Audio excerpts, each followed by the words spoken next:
Today, I have the pleasure of speaking to you about my life with cerebral palsy.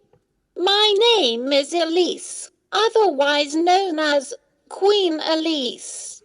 I have always looked up to the Queen as an inspiration. Thank you, ma'am, for giving me a voice. I'll be forever grateful. Today I will be talking about the challenges that I have overcome.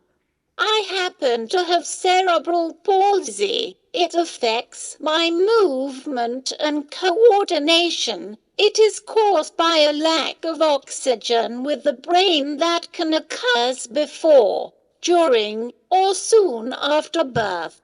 I wasn't breathing for 7.5 minutes at birth.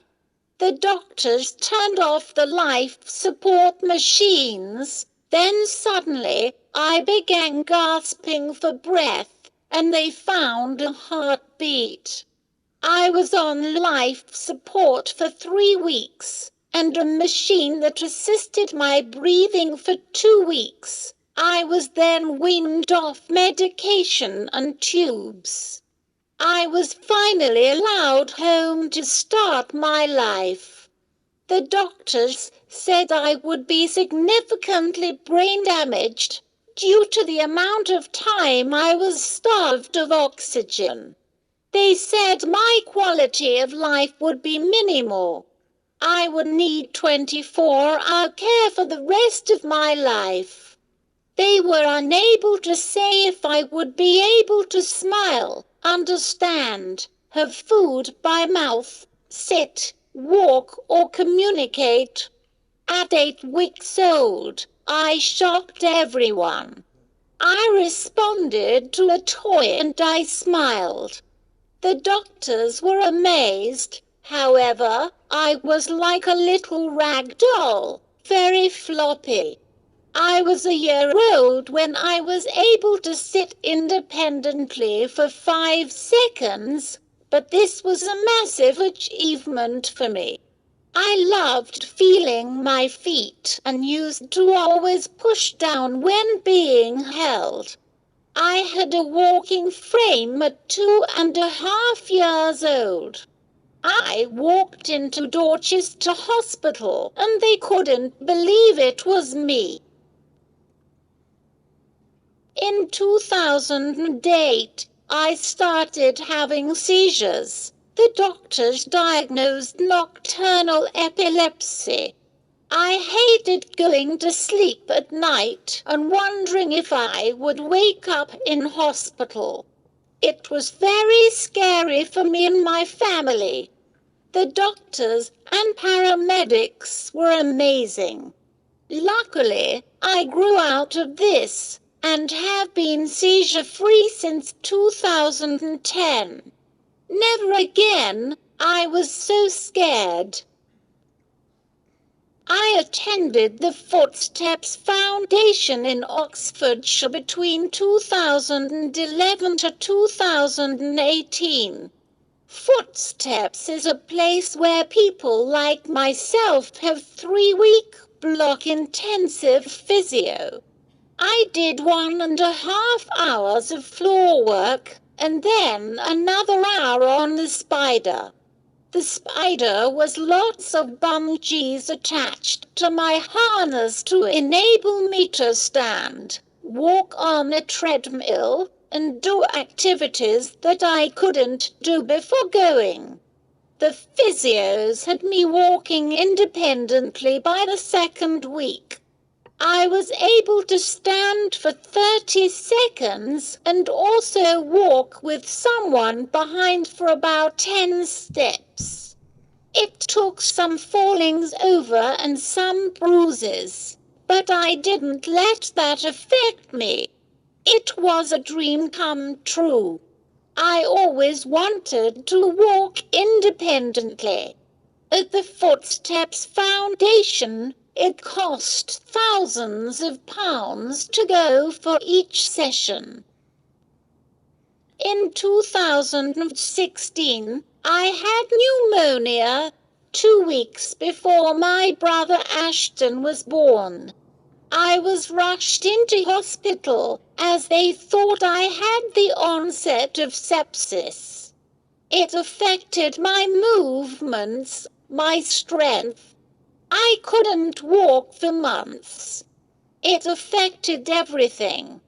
It attacked my nervous system and I couldn't stop shaking. It took about 3 months to recover from pneumonia. Due to this awful illness, I had to miss 1.5 months off from school. I came back from my Easter holiday. I wasn't fully recovered, so I did half days because I was so eager to get back to school and learn.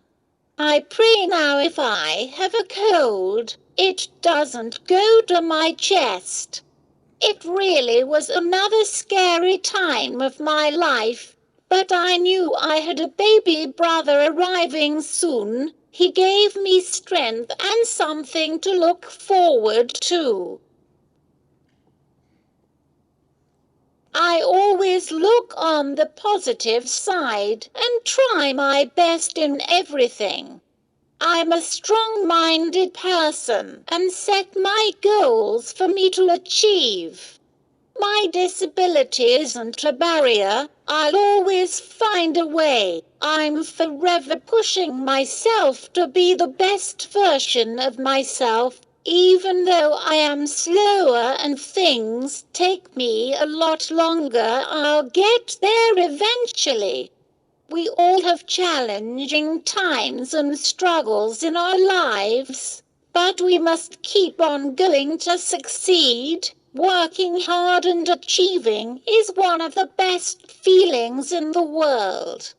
It's okay to take a step back to recharge, but we should always get right back up and try again. There's always a light at the end of the tunnel, and there's always someone to speak to. You are not alone. I am no different to my family or friends or you. I've always been treated the same as everyone else, and I have never known no different to others. I think I'm an intelligent young lady. I'm a good listener. Also, it can be quite cool hanging out with me, as actually I think I'm quite funny too.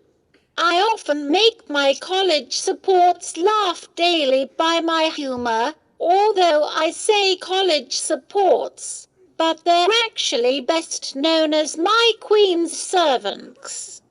I'm a daredevil and love my roller coasters and theme park rides, so in a way I'm lucky as I get to miss cues. My sister loves taking me to Alton Towers. Things can be tiring and everything I do takes so much effort, but it's best to look on all the positives and always try your best and being a nice person to others. Everyone has feelings and can be hurt, so it's always good to think before speaking, and if you've nothing nice to say, say nothing. You never know what's going on in this person's life. A smile and a hello goes a long way. I have always been in mainstream primary and secondary schools. In primary, I was successful and was made a prefect. It was a rocky journey throughout my primary school. I didn't have any confidence, and sometimes I think it was easier for them to put me in the corner. Some teachers were very excellent, whereas some had never experienced a child with my abilities and no speech, in thinking I didn't understand. In secondary school, I applied to be a prefect, took a training day and an interview. I was over the moon when I was made a senior prefect. I'm very proud to be an ex-student at Preston School. At Preston School, every effort was made. I felt included, like I was wanted, and I was keen to go to school. The teaching assistants were very good, and all of the teachers were so understanding of my needs. In the classroom, I was sat on a table with friends, and my assistant set me up and was there ready to help, but also I felt that they distanced themselves so I had the opportunities to interact with friends. It was the perfect balance. At lunchtimes and assemblies I was able to be with friends. Nothing was too much trouble. The main thing was they listened to me as a person, asking how I felt about whatever was coming up and went out of the way for me. They always had a positive can-do attitude. For once in my life, I loved school. I would just like to take a minute to thank every teacher here at Preston for supporting, including me and listening to me as a person. I would mention every staff member because they were all absolutely amazing with me. All my academic mentors, head of year and my subject teachers were so brilliant and fully inclusive. They went above and beyond. A special thanks to my old principal, Greg Morrison, for always smiling at me along the school corridors whilst walking to and from lessons and putting the welfare of students first. I'm wishing you all the best for your new job role. I would also like to say a massive thank you to Anne Lambert for supporting me in everything and just being there for me, treating me like anyone else. You're one special lady.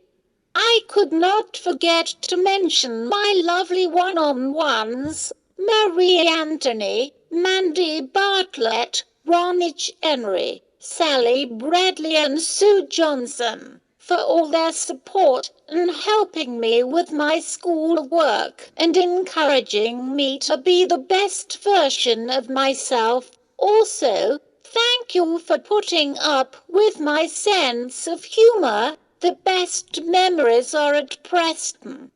They always had a positive can-do attitude and always smiling, so I felt at ease and happy at all times.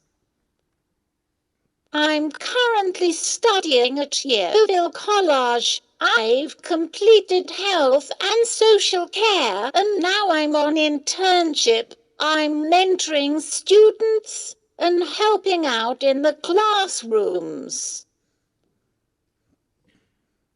I've delivered presentations at City, University of London and University of Plymouth to postgraduate master's degree students and trainees and co-s.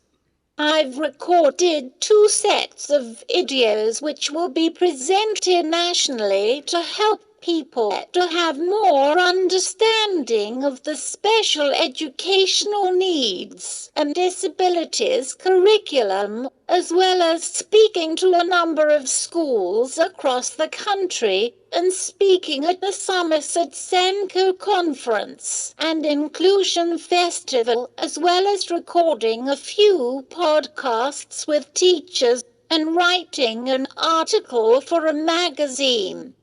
Also, I've recently opened a conference as a keynote speaker at the Equality, Diversity and Inclusion Conference in Plymouth in January, and I've been invited to speak at a conference in Rotherham.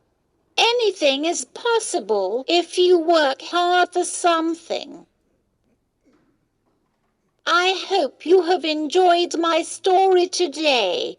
What I'm trying to say is, I have never ever known what it's like to talk, run, walk, or feed myself without struggling or being in pain. And I'm never sad because I'm here and alive and life is worth living. It's beautiful. I hope you understand what I have been through and how I have overcome my challenges. I will get more independent. Nothing will stop me ever. I am me. I am loved very much. I'm just a young lady who may need a little help. Thank you very much for taking your time to listen to me today.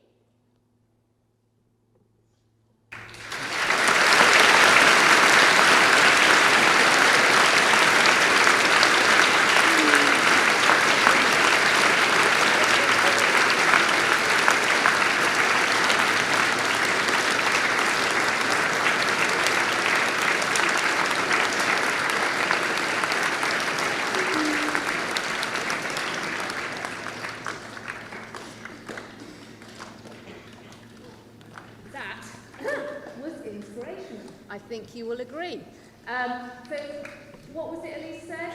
Everyone should follow their dreams, and if you believe and work hard, there is no reason why it can't be achieved. And I think Ellise is 100% a person that you can trust when she says that she has absolutely worked hard, followed her dreams, and look what she is now achieving. So sometimes, when we are having a bad day in the future, think about Ellise and think about what Ellise has been through and put that in perspective of us having a bad day. I would like head boy and head girl, please, to come forward and show our appreciation for Ellise's time this afternoon.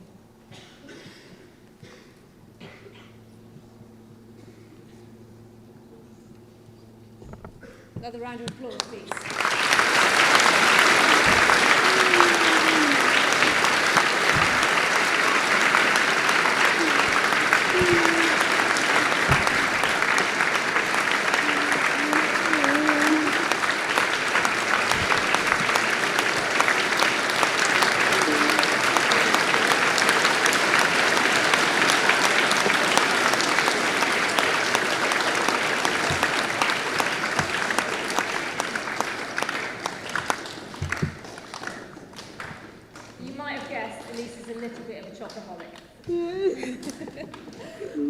Also want to say thank you to Mum, Claire, and thank you to Gran and Grandad for coming as well this afternoon to listen to Ellise.